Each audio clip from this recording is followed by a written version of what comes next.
ছাত্ৰ-ছাত্ৰীসকল মই মৌচুমী তোমালোক সকলোকে জনাক মৌচুমী ইক' ক্লাছলৈ স্বাগতম জনাইছোঁ। আজিৰ ভিডিঅ'টোত আলোচনা কৰিবলৈ লৈছোঁ BA second semester economics major Guwahati ইউনিভাৰ্চিটিৰ ইউনিট নম্বৰ 2ৰ এটা টপিক আছে cost of living index number. আজিৰ ভিডিঅ'টোত cost of living index number কি হয়, ইয়াৰ ডেফিনেশ্যন, তাৰ ইউজেছ এণ্ড লিমিটেশ্যনৰ সম্পৰ্কে আলোচনা কৰিম। আৰু এই কনচেপ্টৰ ভিতৰত আজি আমি জাষ্ট থিয়ৰী পাৰ্ট হিচাপে তাৰ ডেফিনেশ্যন বা ইউজ বা লিমিটেশ্যনখিনি আলোচনা কৰিম, কিন্তু ইয়াৰ আমি কিছুমান মেথমেটিক্সৰ টাৰ্মছ পাম। আমি এই কনচেপ্টটোৰ সহায়ত কিছুমান মেথছ কৰিব লাগে, সেইখিনিও পিছত কৰোৱা হ'ব। আৰু যদি কমপ্লিট কোৰ্ছত জইন হ'ব বিচাৰিছে, স্ক্ৰীনত যোনটো হোৱাটছআপ নাম্বাৰ দিয়া আছে তাত তোমালোকে কণ্টেক্ট কৰিব পাৰিবা। এতিয়া চোৱা, cost of living index number অৰ্থাৎ জীৱন নিৰ্বাহৰ ব্যয়ৰ যিটো সূচক সংখ্যা, সেই সূচক সংখ্যাটো কিয় ব্যৱহাৰ কৰা হয়, প্ৰথমতে আমি সেইটো জানি লওঁ আহা। এতিয়া চোৱা, কোনো এখন সমাজত যেতিয়া বিভিন্ন ধৰণৰ ব্যক্তি থাকে, কোনো এটা শ্ৰেণী হৈছে নিম্নবিত্ত শ্ৰেণী বা অন্য এটা শ্ৰেণী হৈছে মধ্যবিত্ত বা উচ্চ শ্ৰেণীৰ ব্যক্তি, যাক আমি ধনী শ্ৰেণীৰ ব্যক্তি বুলি কওঁ, হয়নে নহয়? কিন্তু জীৱন নিৰ্বাহৰ কাৰণে প্ৰত্যেকজন ব্যক্তিকে নিজৰ নিজৰ ভোগ কাৰ্যত বিভিন্ন ধৰণৰ দ্ৰব্য সামগ্ৰীখিনি তেওঁলোকে ব্যৱহাৰ কৰে, হয়নে নহয়? গতিকে নিম্নবিত্ত যিটো শ্ৰেণী আছে, সেই শ্ৰেণীটোৱে যিখিনি বা যেনেধৰণৰ দ্ৰব্য সামগ্ৰী ব্যৱহাৰ কৰে, হয়তো তেনেধৰণৰ বস্তু বা দ্ৰব্য সামগ্ৰী উচ্চবিত্ত শ্ৰেণীটোৱে ব্যৱহাৰ নকৰিবও পাৰে।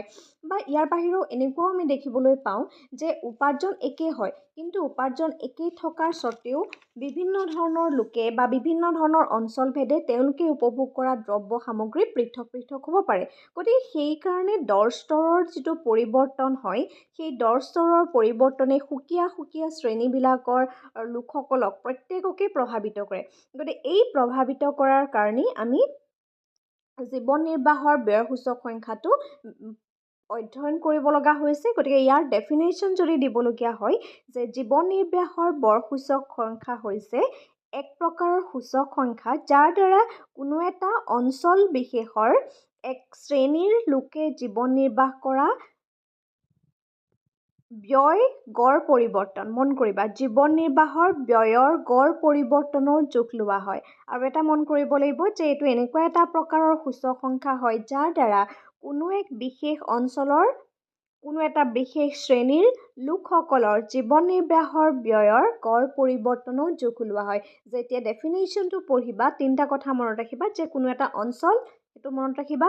নেক্সট কথাটো হৈছে এটা শ্ৰেণীৰ লোকসকলৰ জীৱন নিৰ্বাহৰ গড়ৰ যিটো ব্যয়ৰ যিটো গড় হয়, এই পৰিৱৰ্তনটো ওলোৱা হয়। আৰু ভিত্তি বছৰৰ তুলনাত আমি লওঁ ইণ্ডেক্স নাম্বাৰত, আমি এটা ভিত্তি বছৰ লওঁ আৰু এটা চলিত বছৰ লওঁ, হয়নে নহয়? গতিকে সেই ভিত্তি বছৰ আৰু চলিত বছৰৰ বৰ্ষত জীৱন নিৰ্বাহৰ মানৰ ক্ষেত্ৰত গড় পৰিৱৰ্তনৰ নিৰিখ নিৰ্ধাৰণ কৰিবৰ কাৰণে এই সূচক সংখ্যাটো ব্যৱহাৰ কৰা হয়। আৰু এনেধৰণৰ সূচক সংখ্যাক আমি উপভোক্তাৰ দৰ সূচক সংখ্যা বুলিও কওঁ, ঠিক আছে? যে কষ্ট অফ লিভিং ইণ্ডেক্স নাম্বাৰক আমি কি কওঁ, উপভোক্তাৰ দৰ সূচক সংখ্যা বুলি কোৱা হয়। আৰু চেম টপিক ইংৰাজী মাধ্যমত আমাৰ ছাবস্ক্ৰিপশ্যন কোৰ্চৰ ভিতৰত প্ৰভাইড কৰা হ'ব, ঠিক আছে? তাৰপিছতে আহিছোঁ the use of cost of living index number, যে এই কষ্ট অফ লিভিং ইণ্ডেক্স নাম্বাৰটো আছে, যে ব্যৱহাৰনো ক'ত হয়, কোনখিনি ক্ষেত্ৰত ব্যৱহাৰ কৰিব পাৰি। প্ৰথম কথা, যে মুদ্ৰাৰ ক্ৰয় ক্ষমতাৰ ওপৰত নিৰ্ভৰশীল প্ৰকৃত মজুৰি নিৰ্ণয় কৰোঁতে জীৱন নিৰ্বাহৰ বৰ সূচক সংখ্যাৰ সহায় কৰে। চোৱা, মুদ্ৰাৰ ক্ৰয় ক্ষমতাৰ ওপৰত নিৰ্ভৰশীল প্ৰকৃত মজুৰি নিৰ্ধাৰণৰ ক্ষেত্ৰত জীৱন নিৰ্বাহৰ ব্যয় সূচক সংখ্যাই সহায় কৰে। মুদ্ৰাৰ ক্ৰয় ক্ষমতা নিৰ্ভৰশীল প্ৰকৃত মজুৰি নিৰ্ধাৰণৰ ক্ষেত্ৰত। নেক্সট কথাটো হৈছে জীৱন নিৰ্বাহৰ ব্যয়ৰ পৰিৱৰ্তন জোৰা মাৰিবৰ বাবে শ্ৰমিকসকললৈ বোনাছ আগবঢ়াওঁতে অথবা শ্ৰমিক বা কৰ্মচাৰীৰ মৰগীয়া যিটো বোনাছ হয়, সেই বোনাছ নিৰ্ধাৰণ কৰোঁতে জীৱন নিৰ্বাহৰ ব্যয় সূচক সংখ্যাৰ ওপৰত পৰা প্ৰভাৱ বিশেষভাৱে নিৰ্ভৰ কৰে। নেক্সট, দৰ পৰিস্থিতিৰ লগত বৰ্ণনা কৰাৰ ক্ষেত্ৰত জীৱন নিৰ্বাহৰ বৰ সূচক সংখ্যাই আৰ্থিক নিৰ্দেশক হিচাপে কাম কৰে। 4 নম্বৰতে, ৰাষ্ট্ৰীয় গণনাৰ কামত উপাৰ্জনৰ মূল্য শ্ৰেণীৰ সংকোচনৰ ক্ষেত্ৰতো জীৱন নিৰ্বাহৰ ব্যয় সূচক সংখ্যাৰ ব্যৱহাৰ কৰা হয়।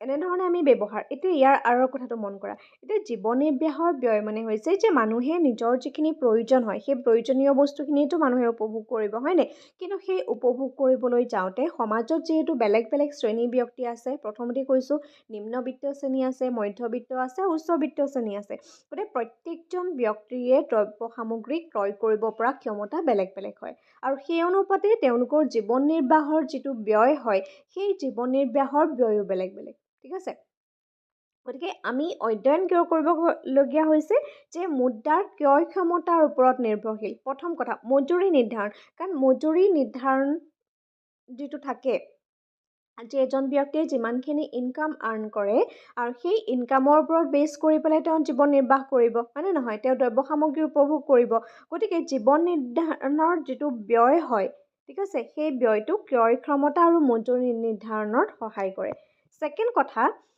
জীৱন নিৰ্বাহৰ যিটো ব্যয় পৰিৱৰ্তনত জোৰা মাৰিবৰ কাৰণে শ্ৰমিকসকললৈ বানাচ আগবঢ়োৱাৰ ক্ষেত্ৰত বা শ্ৰমিকৰ মৰগীয়া বানাচ নিৰ্ধাৰণ কৰোঁতেও এই ব্যয়সূচক সংখ্যা বিশেষভাৱে নিৰ্ভৰ কৰে কাৰণ চোৱা মানুহে যেতিয়া বোনাছ পায় সেইটো কি হয় আল্টিমেটলি সেইখিনি পইচা মানুহে জীৱন নিৰ্বাহৰ কাৰণে উপভোগ কৰে তেওঁলোকে ব্যয়ত খৰচ কৰে হয়নে শ্ৰমিকৰ গতিকে এইখিনি ক্ষেত্ৰতো কি হ'ব জীৱন নিৰ্বাহৰ ব্যয়ৰ কথাটো অহা দেখা যায় দৰ পৰিস্থিতিৰ বৰ্ণনা কৰাৰ ক্ষেত্ৰত যে আমি ইনকাম কৰোঁ আৰু সেই ইনকামৰ এটা পাৰ্ট আমি কি কৰোঁ কনজামশ্যন কৰোঁ উপভোগ কৰোঁ আৰু এটা পাৰ্ট আমি ছেভিং কৰোঁ এতিয়া উপভোগ কৰিবলৈ যাওঁতে কিন্তু আমি এটা কথা মন কৰিব লাগিব যে দৰ প্ৰাইচ লেভেলটো কি হৈ আছে হয়নে নহয় কাৰণ দৰ পৰিস্থিতি বৰ্ণনা কৰাৰ ক্ষেত্ৰতো সেইকাৰণে জীৱন নিৰ্বাহৰ ব্যয়সূচক সংখ্যাই আৰ্থিক নিৰ্দেশ হিচাপে সহায় কৰে এজন ব্যক্তিয়ে কিমানখিনি ইনকাম কৰিছে সেই ইনকামৰ ওপৰত বেছ কৰি তেওঁ জীৱন নিৰ্বাহ কৰিব লাগিব আৰু সেই জীৱন নিৰ্বাহ কৰিবলৈ যাওঁতে তেওঁ যিখিনি বস্তু উপভোগ কৰিব আৰু সেই উপভোগ কৰা বস্তুটো কিন্তু দৰ পৰিস্থিতিও বৰ্ণনা কৰিব লাগিব যে মাৰ্কেটত বস্তুবিলাকৰ প্ৰাইচ কিমান তেওঁ চেলাৰী কিমান তেওঁ যিটোৱে কাম কৰিছে লাগে তেওঁ ৱেজ কিমান পাইছে দৰ কিমান সেই পৰিস্থিতি নিৰ্ধাৰণৰ কাৰণে জীৱন নিৰ্বাহৰ ব্যয়সূচক সংখ্যাই নিৰ্দেশক হিচাপে কাম কৰে নেক্সট ৰাষ্ট্ৰীয় আয় গণনাৰ ক্ষেত্ৰত উপাৰ্জন মূল্যৰ শ্ৰেণীৰ সংকোচনৰ ক্ষেত্ৰত জীৱন নিৰ্বাহৰ ব্যয়সূচক সংখ্যা ব্যৱহাৰ কৰা হয় তাৰ উপৰিও যদিও ইমানখিনি ব্যৱহাৰ আছে তথাপিতো কিন্তু এই ইণ্ডেক্স নাম্বাৰটোৰ আমি বহুত কিছুমান তাৰ লিমিটেশ্যন দেখিবলৈ পাওঁ আমি যদি চাওঁ প্ৰথম কথাটো হৈছে যে খুচুৰা দৰৰ পাৰ্থক্য এইটো মন কৰা যে সামগ্ৰীৰ খুচুৰা দামৰ ওপৰত ভিত্তি কৰি জীৱন নিৰ্বাহৰ ব্যয়সূচক সংখ্যা গঠন কৰা হয় ঠিক আছে যে খুচুৰা মানে হৈছে যে আমি দৈনন্দিন জীৱনত যিখিনি আমাৰ প্ৰয়োজনীয় বস্তু সেই প্ৰয়োজনীয় বস্তুখিনি আমি খুচুৰাভাৱে কিনি আনো হয় নাই আমিতো হ'লচেল নিকিনো বহুত বেছিকৈ কিনি নানো কম দামত হয়নে নহয় এটা নৰ্মেল যিখিনি ৰিটেইলাৰ থাকে তোমালোকৰ গাঁও অঞ্চলতেই হওক বা সেইখিনিত কি হয় খুচুৰা ব্যৱসায়ী গতিকে আমাৰ যিখিনি প্ৰয়োজনীয় বস্তু সেই প্ৰয়োজনীয় বস্তু আমি খুচুৰাভাৱে ক্ৰয় কৰি আনো গতিকে সেই খুচুৰা বস্তু যিখিনি দ্ৰব্য সামগ্ৰী থাকে সেই খুচুৰা দ্ৰব্য সামগ্ৰীৰ ওপৰত বা সেইবিলাকৰ দৰৰ ওপৰত ভিত্তি কৰি জীৱন নিৰ্বাহৰ এই ব্যয়সূচক সংখ্যাটো গণনা কৰা হয় কিন্তু খুচুৰা দাম আকৌ একোটা দ্ৰব্যৰ ক্ষেত্ৰত স্থানভেদে আনকি দোকান ভেদেও পাৰ্থক্য দেখিবলৈ পোৱা যায় কিছুমান পাৰ্টিকুলাৰ বস্তু আছে বেলেগ বেলেগ দোকানত বেলেগ বেলেগ দাম থাকে হয়নে নহয় ফৰ এক্সাম্পল আমি ব্যৱহাৰ কৰা দালি তেল এইখিনি আমি যিখিনি ব্যৱহাৰ কৰোঁ আমি খুচুৰাভাৱে কিনি আনো আজি আমি 50 কেজিটো ঘৰলৈ কিনি আনো আমাৰ প্ৰয়োজন হয় 5 কেজি 10 কেজি 2 কেজি 1 কেজি যাৰ যিমানখিনি প্ৰয়োজন সিমানখিনি কিনি আনে আমি হ'লচেল হিচাপে সৰহকৈ কোনেও কিনি নানো হয়নে কাৰণ ইনকাম যিমান সেই ইনকামটোৰ ওপৰত বেছ কৰিয়ে প্ৰত্যেকজন ব্যক্তিয়ে দ্ৰব্য সামগ্ৰী যিহেতু ক্ৰয় কৰিবলগীয়া হয় আৰু সেইকাৰণে সম্পূৰ্ণৰূপে নিৰ্ভৰ কৰিব সেই খুচুৰা ব্যক্তিজনৰ বা ৰিটেইলাৰজনৰ দামৰ ওপৰতে এতিয়া কথাটো হৈছে এই খুচুৰা দাম আকৌ কোনো অঞ্চলভেদে বা স্থানভেদে দোকানভেদেও পাৰ্থক্য থাকিব পাৰে আৰু সেইকাৰণে কোনো এটা বস্তুৰ যথাযথ যিটো দাম সেই দামটোৰ প্ৰতিনিধিত্বমূলক এটা দাম নিৰ্ণয় কৰাৰ ক্ষেত্ৰত যথেষ্ট অসুবিধা সৃষ্টি কৰে আমি কোনটো দাম নিৰ্ধাৰণ কৰিম যিহেতু জেগালৈ সেই বস্তুটোৰ দাম বেলেগ বেলেগ হয় ঠিক আছে সেইটো এটা সমস্যা নেক্সট কথাটো হৈছে ব্যয়ৰ অনুপাতৰ ক্ষেত্ৰত পাৰ্থক্য একোটা উপাৰ্জন শ্ৰেণীৰ অন্তৰ্ভুক্ত হ'লেও প্ৰত্যেকটো পৰিয়ালে বেলেগ বেলেগ ভোগ সামগ্ৰীৰ সুকীয়া সুকীয়া অনুপাতত ক্ৰয় কৰে উপভোক্তাজনৰ ৰুচি অভিৰুচি তেওঁৰ অভ্যাস তেওঁৰ প্ৰচণ্ডতা ৰীতি নীতি ইত্যাদিৰ ক্ষেত্ৰত থকা পাৰ্থক্যৰ বাবে ভোক্তাৰ ভেদে উপভোগ্য দ্ৰব্য বা সামগ্ৰী ক্ৰয় কৰাৰ ক্ষেত্ৰত অনুপাতটো সুকীয়া সুকীয়া হয়। প্ৰত্যেকজন ব্যক্তিৰ টেষ্ট এণ্ড প্ৰিফাৰেঞ্চ বেলেগ বেলেগ থাকে। কোনোবা এজন ব্যক্তিৰ ইনকাম হয়তো বহুত বেছি, কিন্তু তেওঁ হয়তো উপভোগ্য দ্ৰব্যৰ পৰিমাণ কম থাকিব পাৰে। তেওঁ কম দ্ৰব্যই মানে কম দামৰ বস্তুৱে তেওঁ উপভোগ কৰিব পাৰে। কিন্তু এনেকুৱা কিছুমান ব্যক্তিও আছে যে তেওঁৰ ইনকামটো খুব নিম্নতম হয়, কিন্তু তেওঁ ভাল বস্তু তেওঁ উপভোগ কৰিবলৈ বিচাৰে। গতিকে প্ৰত্যেকজন ব্যক্তিৰ নিজৰ নিজৰ ৰুচি থাকে, তেওঁৰ নিজৰ নিজৰ পচন্দ থাকে, নিজৰ নিজৰ ৰীতি নীতি থাকে, আৰু সেইখিনিৰ অনুপাতে বা পাৰ্থক্য থকাৰ কাৰণে উপভোক্তা ভেদে ভোগ্য সামগ্ৰীৰ ক্ষেত্ৰত ক্ৰয় কৰাৰ ক্ষমতাৰ অনুপাতো সুকীয়া সুকীয়া হয়। আৰু সেইকাৰণেই জীৱন নিৰ্বাহৰ ব্যয় পৰিৱৰ্তনৰ প্ৰকৃত ছবিখন প্ৰতিফলন কৰিব পৰাকৈ তেনে সূচক সংখ্যা গঠন কৰাটো অসুবিধা হয়। গতিকে এইখিনি হৈছে লিমিটেশ্যন হয়, ইম্পৰ্টেণ্ট হয় চাই থবা কুৱেশ্যনটো।